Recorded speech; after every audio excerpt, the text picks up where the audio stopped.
Hey there, I'm Shy Fox, and in this tutorial I'm going to give you my best knowledge for creating beautiful line art. I'll be going over it all in these 10 tips that will help you instantly start making better line art and ultimately towards mastering the art of line art. A lot of people really hate the line art phase, and the frustration is valid.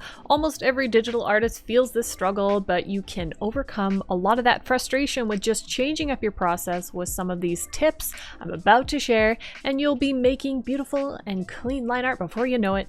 The tips I'm sharing will be labeled as beginner, intermediate, and advanced. Important to note that even though I have labeled them with a level of difficulty, I do feel that anybody, no matter how new to digital art, can grasp these tips and get value from them. It could just mean you need to watch that tip or the video more than once to fully understand it. Reviewing concepts more than once is literally studying to understand and solidify ideas in your mind, and I of course recommend doing that. And with that said, be sure to like and subscribe so that you can see other videos on my channel and maybe spend more time reviewing these concepts and studying. Now let's go see what these 10 tips are.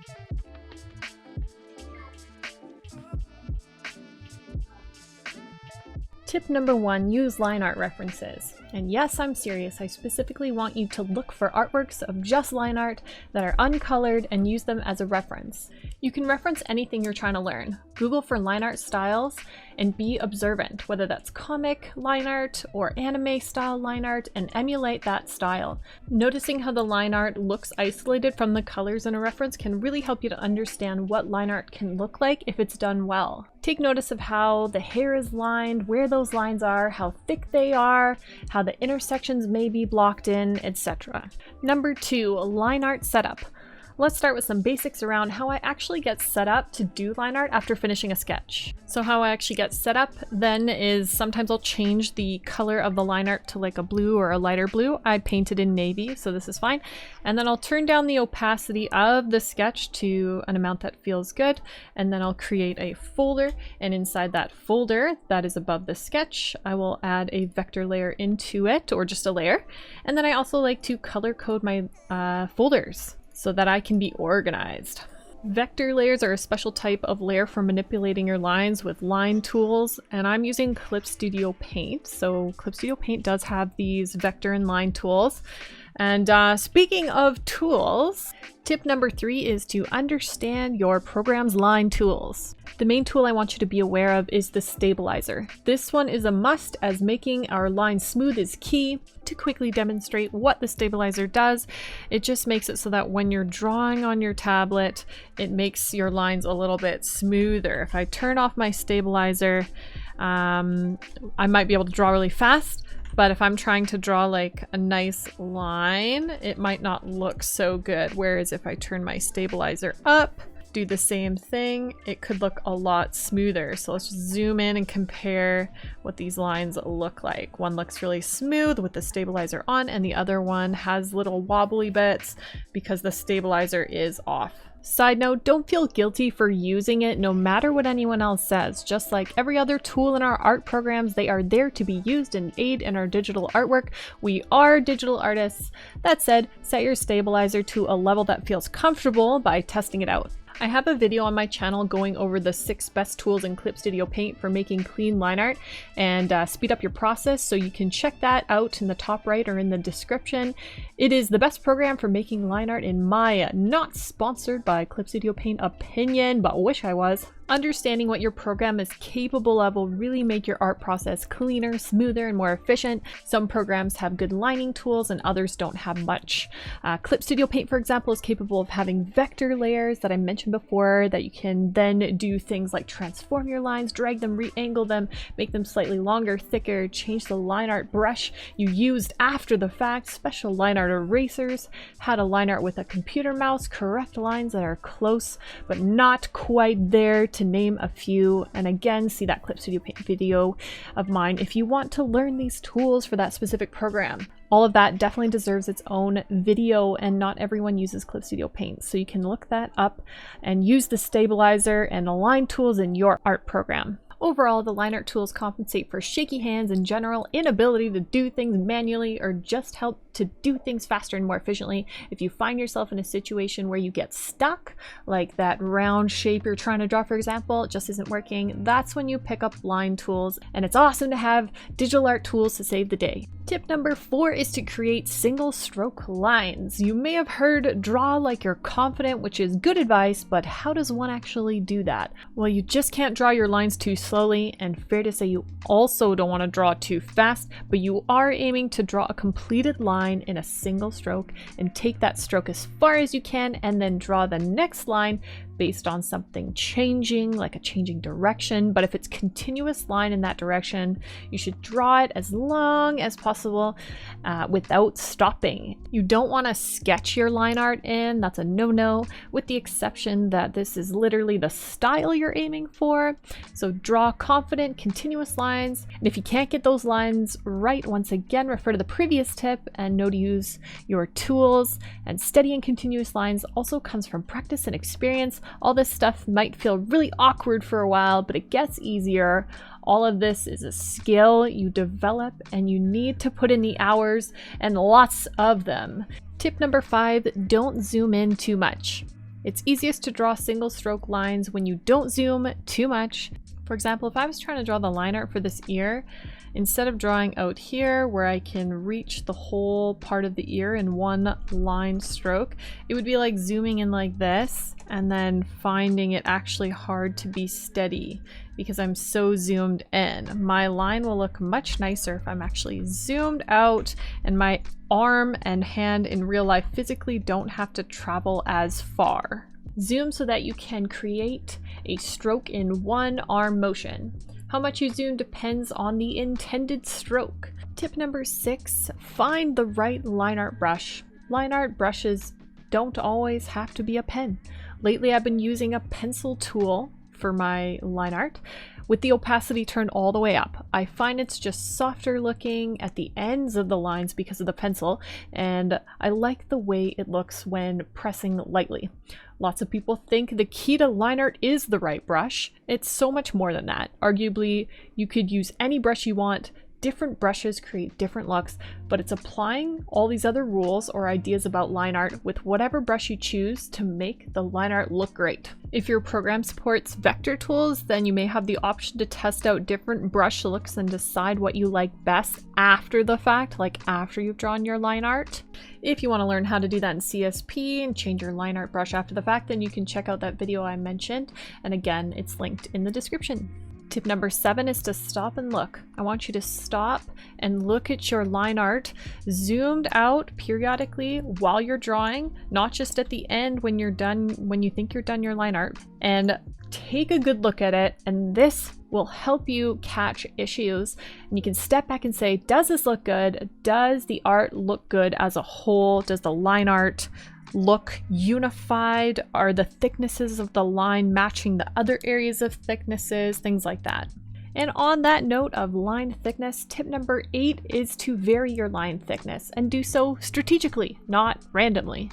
For example, if I took this artwork and changed the line art to have all the same line thickness for every line, it really takes away that sense of depth. So before and after. It definitely looks better with more line variation. The key to remember with line variation in the weight of the line is that there are 3 main levels of line. Your thickest weighted lines, your medium weighted lines, and your thinnest weighted lines. So when do you use which line weight? Let's start with the thickest weighted lines. This will be used for the silhouette or contour lines of the outside of a figure or the outside of an object or character, and these should be thicker than the lines that are inside that figure. So to demonstrate this, all I've done is erased all the lines that weren't the thickest weighted lines. So what's left here is our thick weighted lines. It's not perfect, but you get the idea that our silhouette of our character has been left. This is our thick weighted lines in comparison. The silhouettes of main object pieces are also left and outlined in the thickest possible line that we're using. So like the whole scarf piece is outlined fully. The under the chin always gets a thick line. A general rule to keep in mind is the larger the silhouette of the figure, the heavier the silhouette lines should be for that object. So for example, the lines silhouetting the outside of the girl here are thicker than the silhouette lines for the flowers because they're a smaller object. Looking now at the medium weighted lines, these ones I've got now sectioned out. Before we had our thickest weighted lines, adding in our medium weighted lines, which are slightly thinner. These are lines that maybe aren't your main thick sections, like your biggest object sections, but lines that maybe have less weight, could be smaller. So again, comparing our thick to our medium weight. And now let's bring in our finest and thinnest lines. For example, our clothing folds and lines inside the hair sections, anything with finer detailing like a zipper on a sweater. Also, just small objects may make sense to be lined in your thinnest weighted line. Some other things to note when considering how to go about varying line weight. The closer an object is to you, the thicker the lines, and the further away the object is, the thinner or lighter looking the lines will be. Consider the light source. Lines facing or closer to the light source will be thinner. Lines farther away from the light source or where the shadows will be cast are thicker. And consider where you want the viewer to look at in your art. Thicker lines attract the eye. Tip number 9 is to block in shadowed areas or areas where lines converge. What does that mean? I will show you. So throughout the lining process of this piece or any piece, I will add in sections that are blocked in like shadows, as you're seeing right now as part of this speed paint. Sometimes towards the end, I actually go back in and add a whole bunch more. And that is decided upon looking at the piece as a whole and deciding, you know, first of all, missing sections, where could I be adding, where are shadows, where are lines converging, but also trying to make sure there's a bit of a balance, because if you have all these like blocked in sections in one part but not another, that wouldn't look very good. So again, consider the piece as a whole and block in those sections. So the two places you're going to add these blocked in sections are where your lines converge and the shadowed areas. So first, where your lines converge, you're literally just blocking in sections where different lines meet each other. It kind of exaggerates where those lines meet and it adds depth to the line art. Sometimes you also just have awkward little sections that you don't know what to do with, and the best thing to do is just to block them in. Number 10, push harder and softer with the same size brush to create variation. What this means is that when you're drawing your line art, you're not going in and changing the number of your brush so that you can have that variation. It means that you draw with one size of brush, and to vary the line thickness, you push harder or push lighter with your. It's also faster than trying to adjust the brush size and continue drawing with the same pressure, pushing the pen to max pressure. It might also make your hand tired and cause fatigue. So don't press your pen down the same way the entire time when you draw.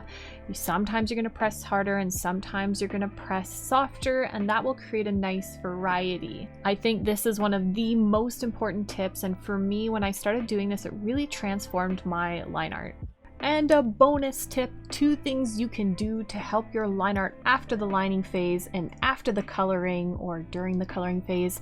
The first one, color your lines. So basically certain areas might benefit from a little red. I often add a little red to insides of the eyes and around skin areas of the face, that kind of thing. How you choose to color your lines will be a stylistic choice. And another really cool tip is what you can do is take a blurred copy of your line art and clip that onto your colored layers, and this adds an interesting kind of depth. I've seen it recommended a lot, so I wanted to make sure I covered everything. To me, it makes the most sense to do this as a last step after coloring, and then you can kind of decide if you like the look or not. Again, I would call this a stylistic choice, and decide if it looks good or not, suits your style. I don't use this in my style, but it's definitely worth noting and having it as an option. In fact, it could be a really cool way to kind of like add shading or depth in a really fast way, kind of a little hack. You may also want to test it out with one of the layer modes like multiply and see what that does to your art if you use it. If you learned something new, be sure to comment and let me know which tip helped you the most. And again, like and subscribe so that you can see more of my digital art tutorials and future tutorials yet to come, more line art tips and other things yet to come. Also, I'm doing something new. As of this video going forward, I'm sharing my Patreon sponsors and naming them here.